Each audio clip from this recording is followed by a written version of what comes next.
All right, man. Good afternoon, and thank you for being here. My name is Jeremy Morton, and I'm going to be giving you an informative speech today on opportunities for men's ministry. So let's start off with a question. What did Saddam Hussein and Charles Manson have in common? You guys know who Saddam Hussein is, of course. How about Charles Manson? Yeah, what is something those two had in common?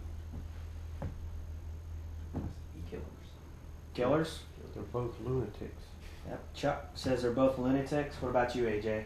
Both evil. Both evil, murderous men, correct? Okay. One other thing that these two men had in common is that they both grew up without the influence of their biological father in their life from early childhood. So I think it's safe to say, though, that most children who grow up without the influence of their biological father in their life don't turn into mass murderers or sadistic serial killers, but statistical evidence proves that children who grow up without the influence of their biological fathers have sociological and psychological and social developmental issues earlier on in life. Now, confusion in America over what a family actually is, the lack of involvement of fathers in the lives of their children and then with their wives, the lack of involvement of men in God's church in the United States, all point to the urgent need for men's ministry. Now, as a Christian man, and you men as well can understand the challenges that we face in the 21st century.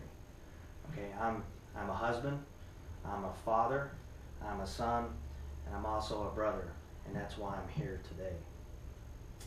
Okay, if you're searching for purpose in life, a way in which you can eternally influence the lives of others or the lives of family, then men's ministry provides you the opportunities that you seek in order to do something that God values in life. During our brief time together, we're going to discuss and I'm going to explain the importance of and the need for men's ministry in the United States by first explaining to you that collectively, men in the United States are failing in their roles as fathers and husbands. Secondly, that men in the Christian church are failing to step up and assume the role as a spiritual leader of the home. And then finally, that there are multiple opportunities for men's ministry, enabling one to do something in life that God values according to Scripture.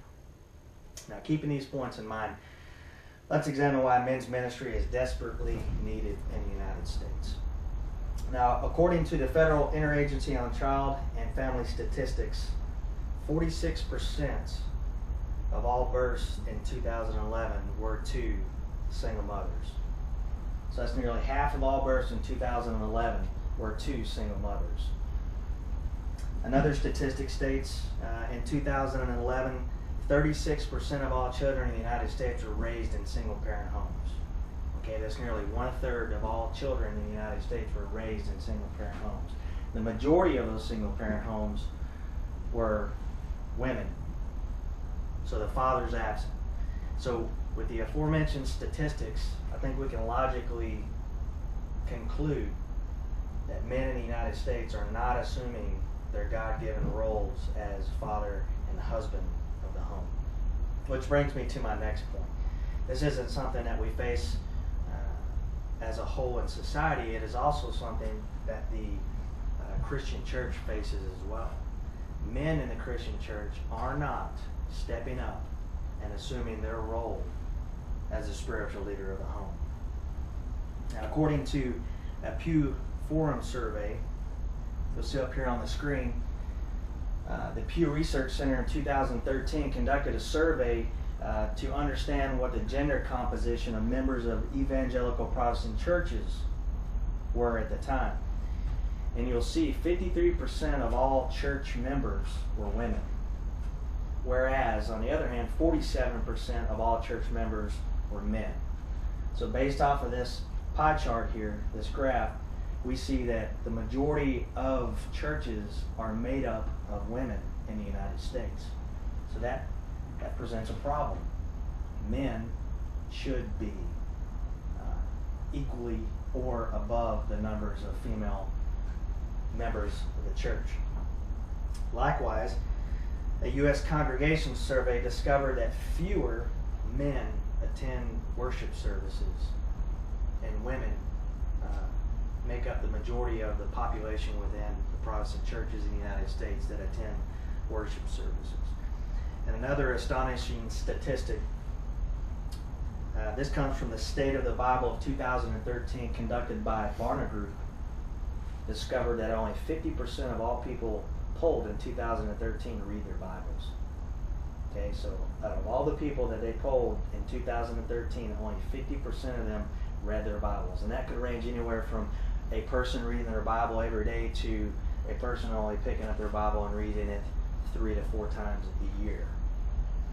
Okay, again, the statistics and the information, the data that we see here indicates that men within the Christian church, not just society, but within the Christian church specifically, are found to step up and assume their role as a spiritual leader of the family. And this brings me to my last point. Men's ministry presents unlimited opportunities. Okay, unlimited opportunities to do something that God values according to Scripture. Now, if we take a look at Proverbs chapter 27, verse 17, it states that iron sharpens iron and one man sharpens another. Iron sharpens iron and one man sharpens another.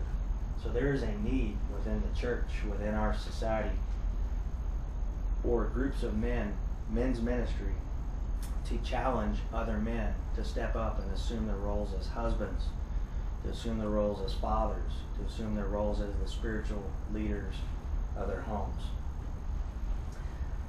This country doesn't need another superstar to look up to. They don't need another politician to look up to. They need fathers in homes to step up and be the examples. Men of integrity, men that do the right things.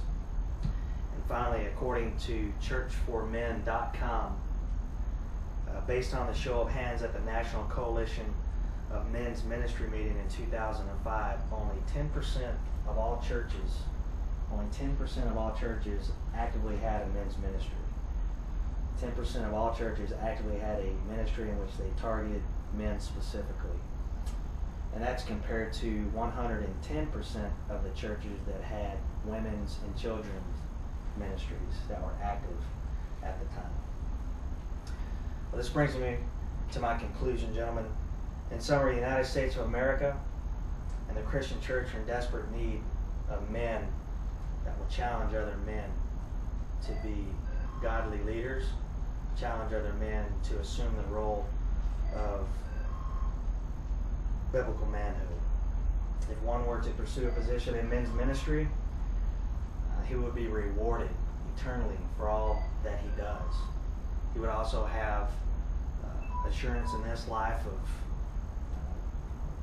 being satisfied with his work and doing something that God values.